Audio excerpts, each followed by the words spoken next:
Hola, buenas noches. Soy Ana Priscila de la Marcha Mundial de las Mujeres de Brasil. Estamos aquí en nuestro momento que se llama Resistencias Feministas. Es nuestra segunda edición. El primer momento realizamos el conversatorio virtual Resistencias Feministas contra el Genocidio con nuestras compañeras de Palestina, Sabah Salama y Alina Duarte de México. Hoy, en nuestro segundo ciclo, iremos a hacer resistencia feminista frente a la deshumanización. Estamos acá con Maísa Vascuas y Lucy Caballero y vamos a conversar un poquito sobre este momento que pasa en Argentina, sobre todo la situación con Javier Milei y su ofensiva contra las mujeres, las disidencias sexuales. Estamos acá también para hablar del avance conservador, pero también de la resistencia, tanto en la Argentina como en la región también. Entonces, sean muy bienvenidos, bienvenidas. Voy primero a pasar para Lúcia Fachera, que es militante feminista y doctora en ciencias sociales. Ok. Bueno, yo creo que hay que empezar un poco caracterizando al gobierno de Javier Milei. Em, Me parece que a un año de su gobierno tenemos algunas caracterizaciones que no necesariamente son ya consensos dentro del campo popular. Eso también es un problema. Creo que las fuerzas políticas en general, lo que está dentro del campo popular, no solamente no hay un balance común sobre lo que fue la etapa anterior, los errores de la etapa anterior que nos llevaron hasta acá, sino que hay muchas dificultades para caracterizar el gobierno de Javier Milei y por lo tanto ensayar formas de oposición más eficaces. Eh, y bueno, yo diría que lo que estamos viviendo ahora en Argentina es un shock neoliberal que tiene características del 76 en términos del modelo económico, apertura, de, el peso, digamos, con una supuesta paridad con el dólar, una bicicleta financiera permanente y tiene características de los 90 por las privatizaciones y sobre todo también del gobierno de Macri, ¿no? Es una mezcla de esos tres gobiernos intensificado, ¿no? Javier Milei, de algunas conceptualizaciones que estuvimos discutiendo, desde mi punto de vista, es producto de una crisis política muy grande que hay en Argentina, incluso de elementos que no se llegaron a cerrar desde el 2001, pero además es un poco un cierre de la etapa que se abrió en el 2001 en términos de una sociedad que se había movilizado a partir de dos vectores muy fuertes que eran repudiar el ajuste y repudiar la impunidad, ¿no? Y hoy estamos atravesando una etapa donde esos dos vectores no son un consenso o se está retrocediendo en esa clave. Es producto de una crisis de representación política y producto de, bueno, 10 años de una economía estancada, de una economía con alta inflación, de una economía que generó una precariedad que es también una economía del odio, que yo marcaría un punto de inflexión desde la llegada del Fondo Monetario a la Argentina. El 2018 es un punto de inflexión porque desde ese momento hasta ahora los ingresos populares no paran de caer, empieza a subir de manera exponencial la inflación y se empieza a generar esta sensación de que la gente no sabe con cuánto dinero va a contar de una semana a la otra, y sobre todo una gran economía del odio en la vida cotidiana en relación a cómo el trabajo está mal remunerado. La cantidad de energía que vos pones en relación a un trabajo, después no podés con esa remuneración calcular para cuánto te va a poder servir la plata. Y no es casual que Milei haya propuesto entre sus puntos más fuertes, bueno, unas fantasías radicales como las de eliminar el Banco Central o dolarizar, ¿no? Que son dos puntos muy claros en relación a este. Pero además tiene que ver también con esta crisis de representación política, ¿no? La gente y mucha gente, un aporte muy grande de las mayorías sociales no encontraron respuesta en las dos fuerzas políticas que se alternaron en el gobierno desde el 2001.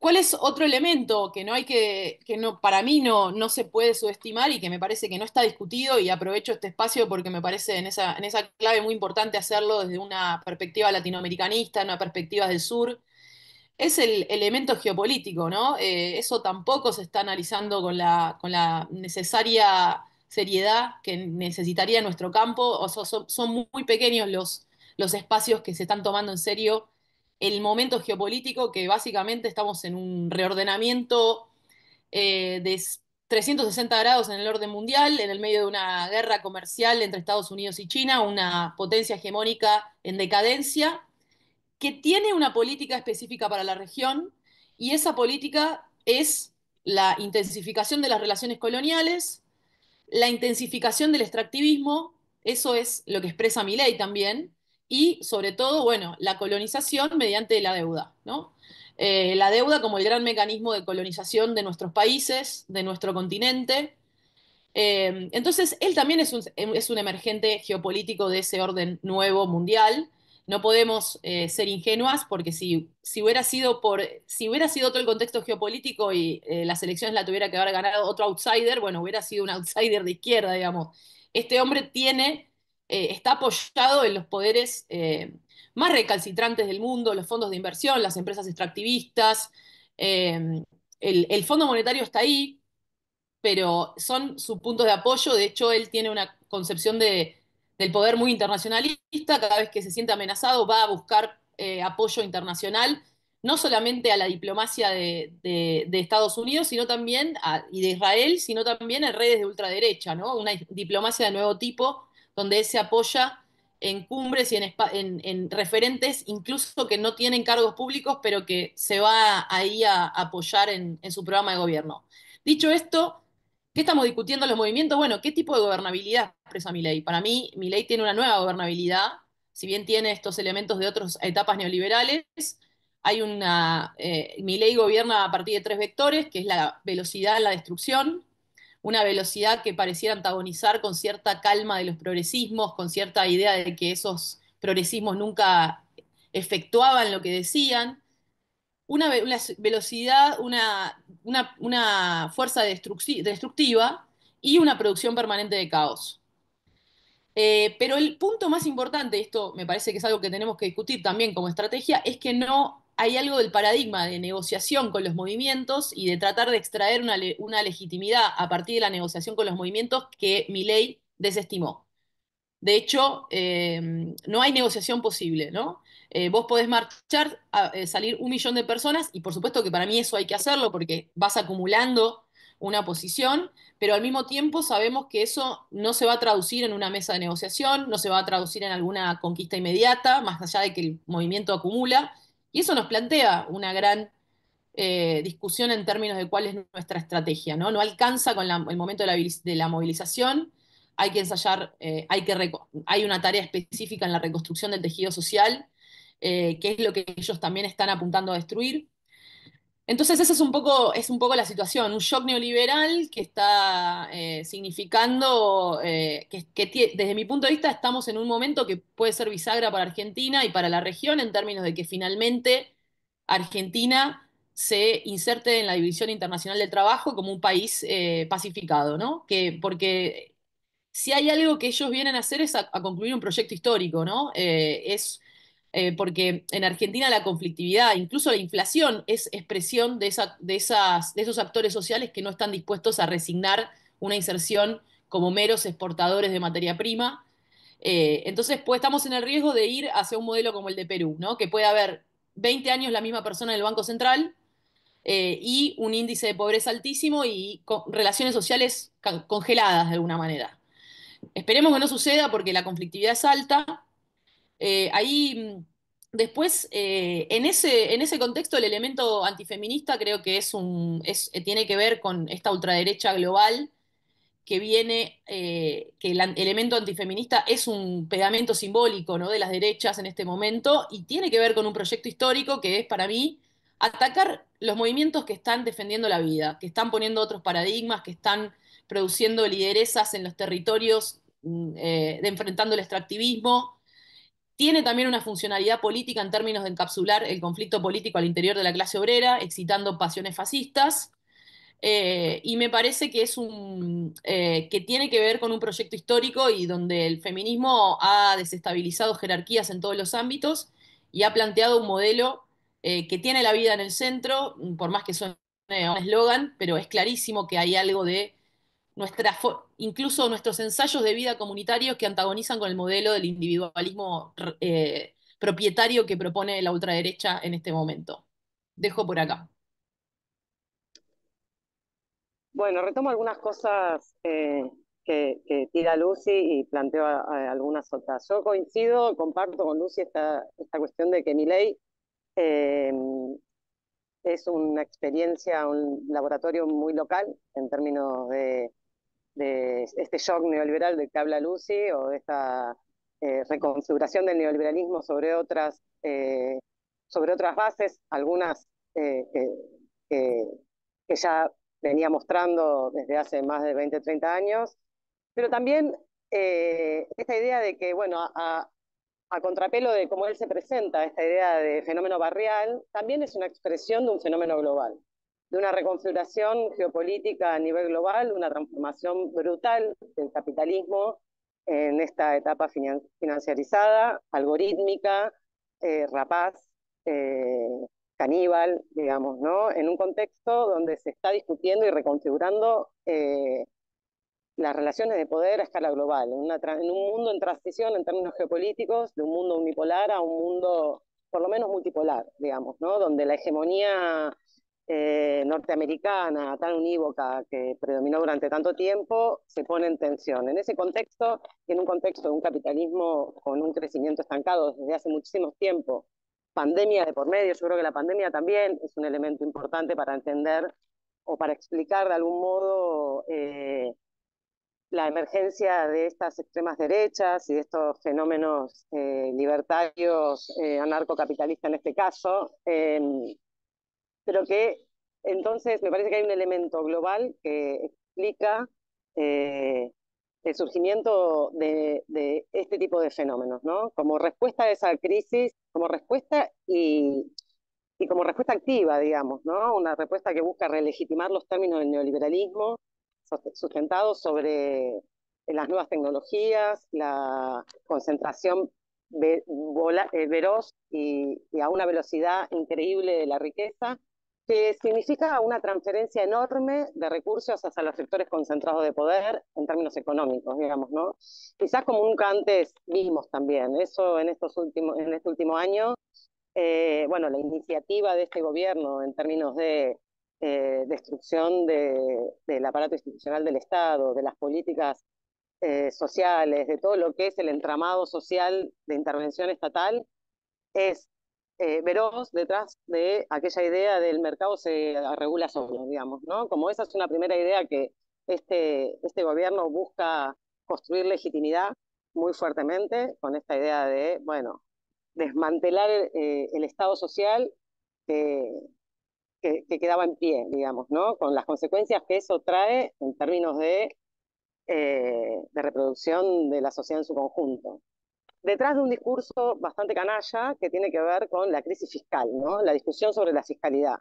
Esta idea de, bueno, hay que pagar la fiesta que otros tuvimos, esos otros somos toda la sociedad, sobre todo los sectores más vulnerables, los empobrecidos, las diversidades, las mujeres, etcétera, digamos, ¿no? Pero nunca se pone en agenda ni en discusión eh, las exenciones impositivas a los sectores más pudientes, el nivel de intervención del Estado, de ese Estado que ha incentivado a los actores emprendedores de las nuevas tecnologías, etcétera, digamos, y esa es como una primera discusión, como velar esto, ¿no? A construir como cierta legitimidad en el sentido de que no hace falta la intervención del Estado, que toda intervención del Estado supone desajustes en términos de la regulación de la sociedad. Y yo creo que lo que está detrás del proyecto de mi ley no es solamente una transformación del Estado, sino una profunda transformación de la sociedad, digamos, ¿no? Me parece que a una velocidad que no imaginábamos de los sectores populares, y que en algún punto también construye, y acá hay un rasgo que para mí es muy novedoso respecto de Milei, es que construye su carácter plebeyo, por decirlo de algún modo, ¿no? El nivel de legitimidad que en esa batalla cultural, porque yo creo que son sinceros al nombrar la importancia que tiene la batalla cultural en el proyecto de sociedad y que tienen por detrás, digamos, ¿no? Que significa efectivamente una transferencia total a los sectores de poder concentrados. Me parece que, bueno, en esa batalla cultural, bueno, el proceso de subjetivación política es un elemento central de este proyecto político. Por un lado, en la negación de la estructura desigual de nuestras sociedades, en las que nuestras sociedades se organizan, de ahí como esta refundación neocolonial es un proyecto absolutamente neocolonial y profundamente patriarcal, digamos, ¿no? Desconociendo efectivamente digamos, estas estructuras de opresión, de desigualdad, etcétera, y de explotación. Yo creo que este proyecto es una contraofensiva conservadora, pero sobre todo es una contraofensiva del capital, digamos, ¿no? En este contexto. Y que, bueno, y que eso también, la pregunta es, en el caso, ¿por qué este tipo de proyectos llegan al poder en este caso? eh, por vías legítimas, digamos, ¿no? En términos democráticos. Y ahí me parece que hay como, por un lado, un trabajo de muchos años en términos de la construcción de una subjetividad neoliberal, no solamente entre los sectores concentrados del poder, sino entre la población en su conjunto, de tratar de instalar esta idea del sálvese quien pueda, esta idea de al final me da igual, yo todos los días tengo que salir a laburar, digamos, ¿no? Como esta cultura del individualismo extremo, del sujeto emprendedor, digamos, ¿no? Finalmente, eh, para reproducir mi vida dependo exclusivamente de mí mismo y niega y oculta y vela todas las tramas de interdependencia que nos constituyen. Me parece que eso supone, por un lado, o sea, negar la sociedad, la patria, la comunidad, el barrio, digamos, ¿no? Requiere este proyecto diluir, invisibilizar, negar todas estas dimensiones, arcos de solidaridad y elementos colectivos que nos constituyen, digamos, ¿no? Atacar y destrozar toda trama de afectividad política y de afectividad comunitaria y de organización comunitaria en pos de la construcción de este sujeto absolutamente eh, con una racionalidad absolutamente neoliberal, emprendedora, de sálvese quien pueda. Yo creo que la pandemia en ese sentido ha sido un dispositivo de aceleración de esta subjetividad en todo el continente. ¿Y por qué entonces el feminismo? Digo, ¿por qué el feminismo sirve de como este basamento, sedimento sobre el cual estas extremas derechas, que son muy heterogéneas, si tienen un punto en común, es su perspectiva misógina, en contra de los derechos conquistados, en contra de la agenda de género, en contra de los transfeminismos. Y ahí me parece porque los transfeminismos han sido o han construido en la última década un proceso súper interesante, que ahí sí también creo eh, que desde los movimientos populares y desde el campo popular ha sido subestimado, digo, ¿no? Este gran ciclo de feminista de impugnación al neoliberalismo que significó la última década, por lo menos hasta la pandemia, ¿no? Que, que de ahí me parece que varias cosas que puso en tensión en relación a esta batalla cultural que para estas extremas derechas y para estos laboratorios de crueldad institucionalizada son importantes. Por un lado, lo que decía Lucy, esta idea de poner la vida en el centro, que no es simplemente, que parece un eslogan, es verdad, Lucy, pero que, que detrás de eso, o sea, lo que construyó el feminismo fue todo un programa político, digamos, ¿no? Entonces me parece que ahí ese programa político antagonizaba muchísimo con las necesidades del capitalismo en este contexto, que tiene que ver con efectivamente la construcción del sujeto emprendedor. Me parece que ese poner en la vida en el centro, lo que justamente visibilizaba o daba cuenta o problematizaba, politizaba, era toda esa trama de interdependencia que constituyen la subjetividad y a la reproducción de la vida. Esta idea de, bueno, yo, ¿sabes qué? Ni vos, ni yo, ni Lucy, ni nadie acá se salva solo, digamos, y que nos necesitamos, somos interdependientes, digamos, ¿no? Y eso es, parece una tontería, dicho así, pero en términos filosóficos es muy profundo, porque justamente contradice o disputa este sentido de individualismo acérrimo. Por otro lado, porque es un movimiento que logró un proceso de movilización de la sensibilidad en un contexto donde la sensibilidad y el afecto son un elemento del capital clave, digamos, ¿no?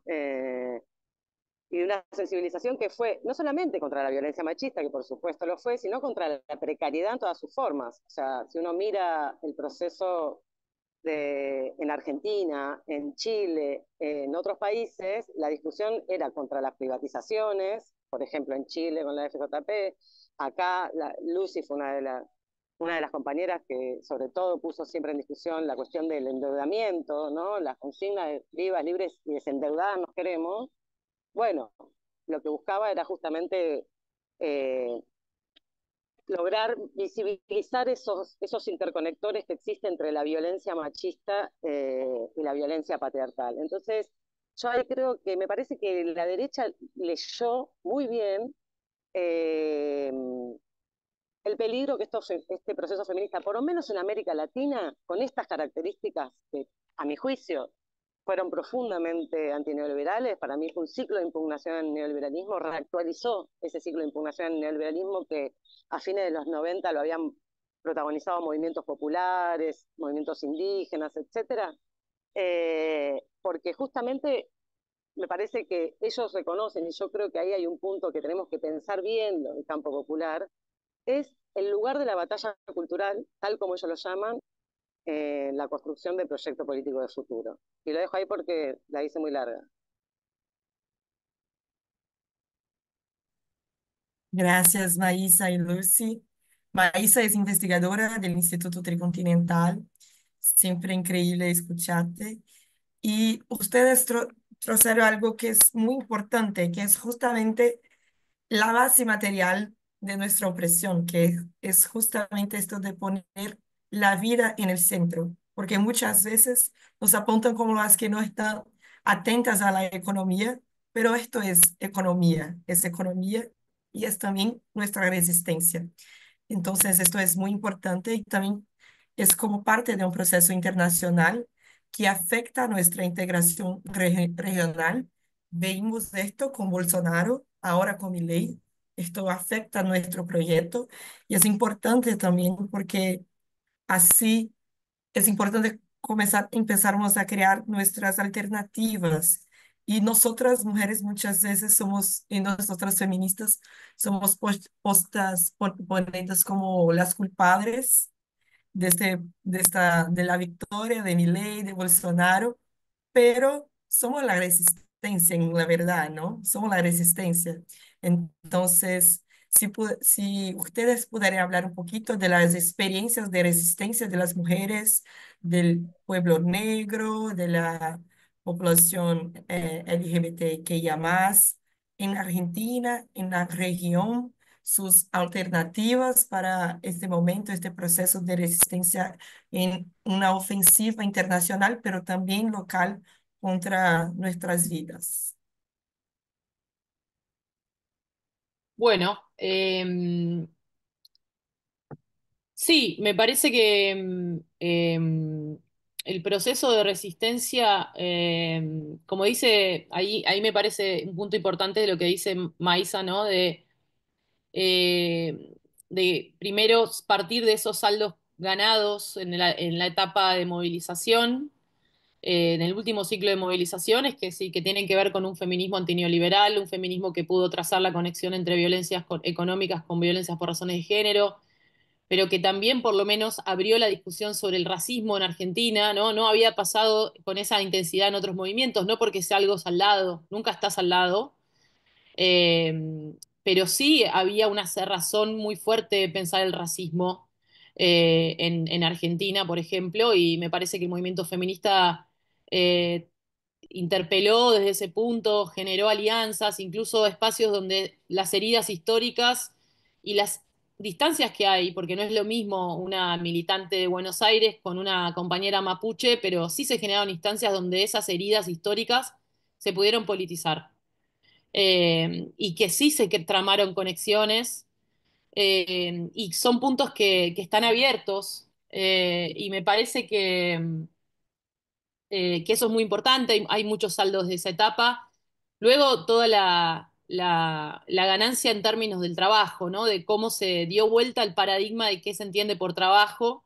Se hizo una discusión que de alguna forma fue masiva.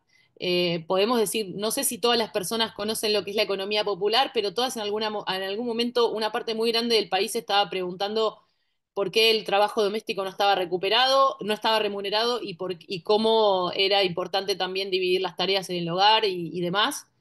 Creo que hubo una gran pedagogía en esa clave, una gran discusión sobre quiénes producen la riqueza en nuestro país.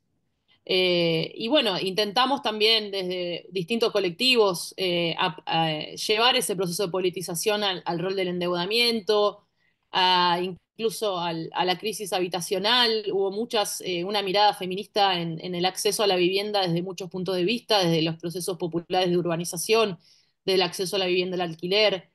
Entonces creo que hubo mucha creación de vocabularios, de imaginación política, de alianzas. Y lamentablemente eso no automáticamente, pero lo primero que echó a mano una gran parte del campo popular después de la derrota fue tratar de negar todos esos elementos y más bien casi en una especie de postura paradójica, ¿no? Porque por un lado nos culpaban de haber ido demasiado lejos y al mismo tiempo nos decían que solo nos habíamos quedado en el plano simbólico. No se ponían de acuerdo entre ellos, ¿no? O fuimos demasiado lejos o solamente hicimos una revolución simbólica. Y lamentablemente eso ya muestra cómo el antifeminismo también involucra a un sector de las izquierdas y lamentablemente es difícil poder nombrar una fuerza de izquierda que sea antifeminista, cuando hoy el feminismo es un movimiento que está puesto en el centro del ring de la ultraderecha y no de manera accesoria, sino de manera prioritaria por todos estos vectores de politización que decía tan bien Maisa. Y ahí voy a la resistencia. La resistencia está siendo dura, muy dura, porque no me olvido de Sturzenegger yendo a dar una conferencia de Miami diciendo que ellos el ajuste lo aplicaban con un criterio en el cual tenían que atacar los grupos de interés. ¿A qué le llama los grupos de interés? A las partes de la sociedad que están organizadas, que ensayaron otros vínculos. Entonces, por eso el ataque es tan fuerte con los comedores populares, que como dijo una referenta de La Poderosa, son el lugar donde puede empezar la conversación política para las mujeres. El ataque contra la universidad, donde en Argentina la universidad es una cantera de discusión feminista. El ataque a las empleadas y a los empleados públicos, a la docencia. Entonces, está siendo difícil porque hay una guerra económica que se transforma en una guerra contra la posibilidad de reproducir las luchas.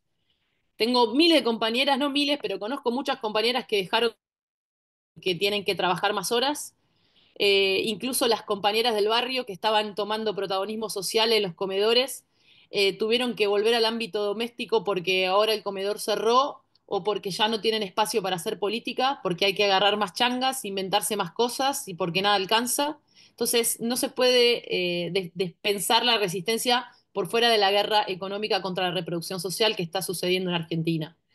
Sin embargo, la conflictividad fue alta. Yo no coincido que Milei haya hecho que tenga un país pacificado. Hubo marchas masivas, hubo paros nacionales, hubo marchas de 1 millón de personas, hubo un 8M de 800.000.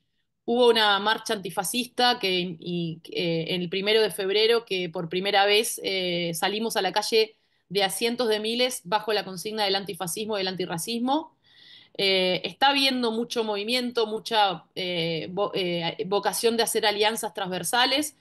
En el caso del movimiento feminista, de salir de las efemérides, el movimiento feminista se movilizó contra la votación de la ley bases, estuvo presente en los paros, es decir, estamos todas intentando trazar o aportar a la creación de alianzas y a reforzar la oposición a mi ley. Eh, y en ese punto creo que ahora, por eso esperamos que este 8 de marzo sea masivo y que marque también otro hito de cara a este año que va a ser muy difícil, donde es probable que vayamos a un nuevo acuerdo con el Fondo Monetario y que incluso si el gobierno entrara en una crisis de gobernabilidad, no se ven salidas populares de forma muy cercana, ¿no? Entonces, la resistencia está siendo muy dura pero la verdad que está sucediendo. Y después tenemos otro punto que es, bueno, hay toda una discusión con respecto al estallido, ¿no? ¿Qué es hoy o cómo, por qué hoy no se produce un estallido como en el 2001, de las mismas características?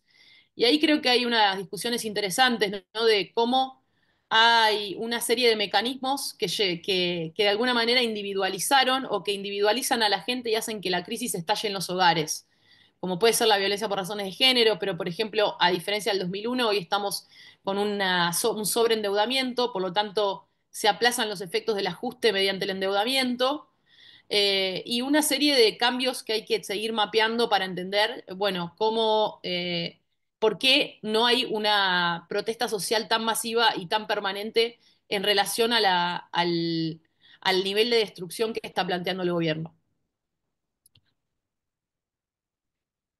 Bueno, yo retomo un poquito desde ahí. A mí me parece que yo tampoco coincido con esa idea de una sociedad pacificada. A mí me parece eh, que a veces es un poco la ansiedad también de poder construir estrategias eficaces en términos políticos, en términos de resistencia contra estos gobiernos, que además también nos cambian las preguntas, nos cambian los tableros de juego, nos redefinen. O sea, me parece que han habido procesos de movilización a lo largo de este año.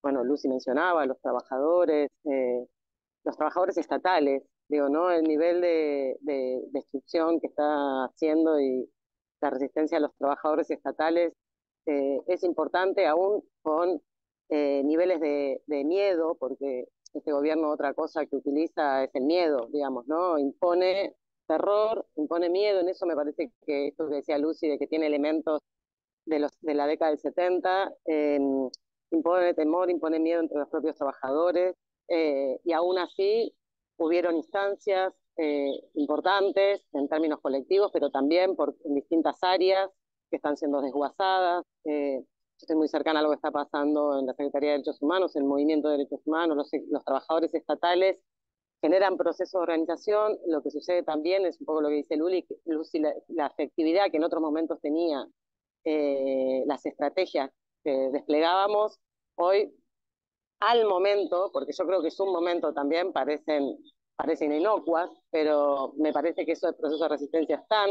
Hay un proceso de resistencia muy capilar, territorial, no siempre visible, eh, que me parece que es muy importante también darle voz y darle protagonismo, porque me parece que todas esas experiencias de las economías populares, de las organizaciones comunitarias, que desde hace 20 años rearticulan y reproducen y garantizan la reproducción de la vida a través de la comunidad, no desaparecen, digamos, y hoy están haciendo esfuerzos descomunales para sostenerse en medio de mecanismos de crueldad, de criminalización de referentes, de criminalización de organizaciones, digamos, porque este Estado bobo que dice que no está para algunas cosas, pero para otras está muy presente. Para criminalizar está muy presente, para reprimir a los jubilados está muy presente, para, bueno, para otra serie de cuestiones está muy presente. Entonces, digo, me parece que esa resistencia, que siempre fue difícil de hacerla huir, pero que está en comunidades adentro, en barrios populares, etcétera, tiene una historia de organización que es un saldo capilar que está en la propia capilaridad de esos territorios y que por momentos tendrá mayores erupciones y por momentos tendrá distintos momentos, pero que yo creo que eso no se desarma, digamos, ¿no? Y en tal caso, hoy están teniendo un papel central en un contexto de que no entregan alimentos, de que no entregan medicamentos, de que todas las políticas sociales están desfinanciadas, las políticas de discapacidad las sacaron todas. Digo, me parece que en eso radica la crueldad de la que mucho se habla en relación a este régimen político que pone Milei. Y me parece que también hay una resistencia de los territorios que hoy son el centro de la disputa, del capital concentrado, del extractivismo. Digo, esto está sucediendo muy fuertemente acá en la Patagonia, en el norte, digamos, ¿no? Todo lo que son los incendios de parques nacionales, que significan avances sobre el territorio de comunidades indígenas. Me parece que ahí hay resistencias fuertes, pero también hay muchos mecanismos en esos lugares y frente a la retirada del Estado-Nación en la colaboración a resolver eso, muchas estrategias y procesos de autoayuda, de estrategias más comunitarias de sociabilidad y de dar respuesta a estas cuestiones. Eso es lo que vimos, por ejemplo, hace unos meses en la Patagonia, digamos. Fue la propia sociedad organizada, la comunidad, los vecinos, los barrios cercanos, colaborando para hacerle frente a lo que fueron incendios intencionales. Entonces, eso, y me parece que también hay un movimiento feminista que en el último mes tuvo una reacción muy importante frente a un discurso del presidente Milei en Davos, en una conferencia económica, en el que trató a los homosexuales básicamente de abusadores. La respuesta inmediata del movimiento transfeminista en ese sentido fue muy importante, lo que muestra también esa agilidad, ¿no? Esa capacidad de movilidad rápida y de dar respuesta, de construir una respuesta rápida con una movilización masiva, eh, que también puede ser el punto de partida para romper otros silencios, para eh, desandar los miedos, desandar el terror, construir confianza, porque también lo que sucede con estos proyectos es que buscan un poco algo que charlábamos con Luz y con Vero en otras oportunidades, esta idea de la inhibición, ¿no? De hacernos creer que somos impotentes frente a esto, de que no podemos organizarnos, de que no podemos construir resistencia. Bueno, me parece que el movimiento feminista hace un mes rompió el silencio, mostró que se puede, que tiene una fibra muy ágil para dar respuesta muy contundente, ampliando los sentidos de la resistencia, digamos, ¿no? Que esto también es, o sea, la consigna en relación al antirracismo, me parece que es un elemento central para la resistencia hoy, en todo el continente. Digo, porque estos proyectos son profundamente neocoloniales y se inscriben en una gramática del racismo eh, que es, bueno, ensordecedora, digamos, ¿no? Entonces me parece que esos son mecanismos también de rearticular, de buscar modos y formas de no quedar solo en una posición defensiva como movimiento, sino buscar también rearticular sectores, rearticular procesos, reencontrarse entre movimientos, reconstruir confianzas también, me parece que eso es importante, pero que es una tarea política de este momento. Y bueno, y de dar una disputa política, ¿no? La política también debería estar teniendo como estas reflexiones y construir mecanismos y respuestas que brinden a la sociedad, a nuestro pueblo, algunas herramientas de esperanza, que yo creo que es un poco todavía está por construirse. Gracias, Lucy, Maísa. Estamos llegando al final, entonces me gustaría muchísimo agradecerlas, graciarlas por las reflexiones. Y ahora vamos para las consideraciones finales y si quieren también apuntar, presentar sus proyecciones para Argentina, para la región y para las mujeres del mundo. Bueno, saludar y me parece muy importante que podamos tejer conexiones entre el feminismo latinoamericano porque hay soluciones y saberes que las tenemos en esta región y que las tenemos que producir desde acá. Así que esperando que el 8 de marzo sea masivo en el resto de Latinoamérica. Eso, nos vemos en la lucha, En la lucha siempre y hasta la victoria. Muchas gracias, siempre. compas. Hasta la victoria siempre.